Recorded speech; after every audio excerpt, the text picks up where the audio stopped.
बस्ती जिले के हड़ैया थाना के एनएच 28 के किनारे बीते 4 दिसंबर को अज्ञात युवक की हत्या कर शव को फेंक दिया गया था, जिसकी पहचान अयोध्या निवासी राम नरेश के रूप में हुई थी। पुलिस ने हत्याकांड का खुलासा करते हुए 2 अभियुक्तों को गिरफ्तार किया है। पकड़े गए अभियुक्त शत्रुघ्न निषाद और शिव कुमार निषाद रामघाट हॉल्ट अयोध्या के रहने वाले हैं। दोनों अभियुक्तों को अरेस्ट कर जेल भेज दिया गया है। आपको बताते चले कि एक ही लड़की के प्रेम में एक दोस्त ने दूसरे दोस्त को लोहे की रोड से पीट कर मौत के घाट उतार दिया। यह पूरा हत्याकांड प्रेम प्रसंग में अंजाम दिया गया था। एक ही लड़की से अभियुक्त शत्रुघ्न निषाद और मृतक राम नरेश फोन पर बात करते थे, लेकिन एक दूसरे को इसकी जानकारी नहीं थी। बीते 3 दिसंबर को बाइक से अभियुक्त शत्रुघ्न निषाद और मृतक राम नरेश किसी लड़की से मिलने बाइक से खलीलाबाद गए थे। खलीलाबाद के तामेश्वर नाथ के पास मृतक राम नरेश अपनी प्रेमिका से मिलने के लिए एक विद्यालय में गया। जब वह लड़की से मिलकर आया तो अभियुक्त शत्रुघ्न ने कहा कि मैं भी उसी लड़की से बात करता हूं, जिस पर मृतक राम नरेश ने शत्रुघ्न को थप्पड़ मार दिया, जिसके बाद शत्रुघ्न ने लोहे की रॉड से राम नरेश के सर पर वार कर मौत के घाट उतार दिया और लोहे की रोड को हाईवे के किनारे छिपा दिया और घर चला गया, जहां पर उसने अपने भाई शिव कुमार को पूरी घटना के बारे में बताया, जिसके बाद अभियुक्त के भाई ने कपड़ों को जलाकर सबूत मिटा दिया। एसपी आशीष श्रीवास्तव ने बताया कि शव के कपड़ों की जेब से मिले आधार कार्ड से मृतक की पहचान हुई, जिसके बाद पुलिस की टीम इस हत्याकांड के खुलासे में लग गई। पुलिस मामले में पूरा मामला प्रेम प्रसंग में हत्या का सामने आया है, जिसके बाद दोनों अभियुक्त को अरेस्ट किया गया, जिनके पास से हत्या में उपयोग की गई बाइक, अभियुक्त के घटना के समय पहने गए कपड़े और घटना में प्रयुक्त लोहे की रॉड बरामद कर ली गई है। दोनों अभियुक्तों के खिलाफ धारा 302, 201 के तहत मुकदमा दर्ज कर जेल भेज दिया गया है। बस्ती से जितेंद्र कुमार की खास रिपोर्ट।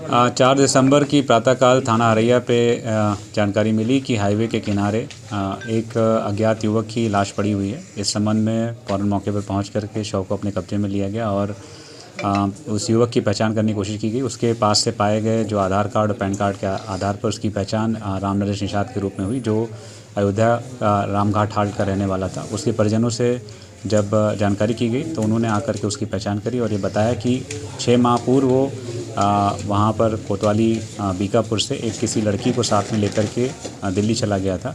तो उन्होंने शक के आधार पर उस लड़की के 2 अन्य जीजा के खिलाफ अभियोग पंजीकृत कराया।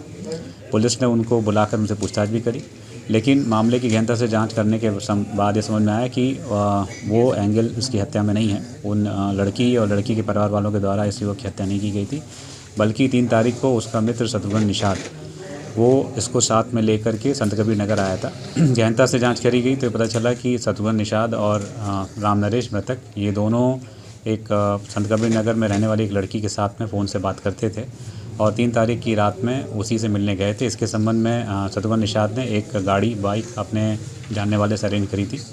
दोनों रात में तामेश्वर नाथ मंदिर पहुँचे और वहाँ से जो अभियुक्त है शत्रुघ्न, उसके द्वारा वो लड़की से मिला और उसके बाद ये बात जब राम नरेश को पता चली तो उसको ये बात ख़राब लगी कि उस लड़की के साथ में शत्रुघ्न मिलना जुलना शुरू कर दिया है। इसी बात पे दोनों के बीच में झगड़ा हुआ। उसी लड़ाई में शत्रुघ्न ने राम नरेश को मार दिया और उसके बाद जब वो रास्ते में यहाँ से उसकी बॉडी को ठिकाने लगाने ले जा रहा था तो जहाँ हड़ैया थाना क्षेत्र में लोगों के डर से उसने खरपतवार में बॉडी छुपा दी। अभियुक्त को गिरफ्तार कर लिया गया है। अभियुक्त ने अपना जुर्म स्वीकारोक्ति भी की है। उसके फ़ोन की लोकेशन के आधार पर उसके पास से जो आला कत्ल है वही बरामद हुआ है, जो बाइक है वो बरामद हुई, उसके ऊपर भी खून के छींटे हैं। इन सभी के आधार पर उसके ऊपर जुर्म साबित होता है। साथ ही इस जुर्म करने के बाद उसके भाई शिव कुमार निषाद ने उस पूरे घटनाक्रम में जो भी सबूत थे उनको नष्ट करने में अपने भाई की मदद करी, अपने भाई को छुपाने में मदद करी। तो इस आधार पर शिव कुमार निषाद के खिलाफ भी कार्रवाई की जा रही है।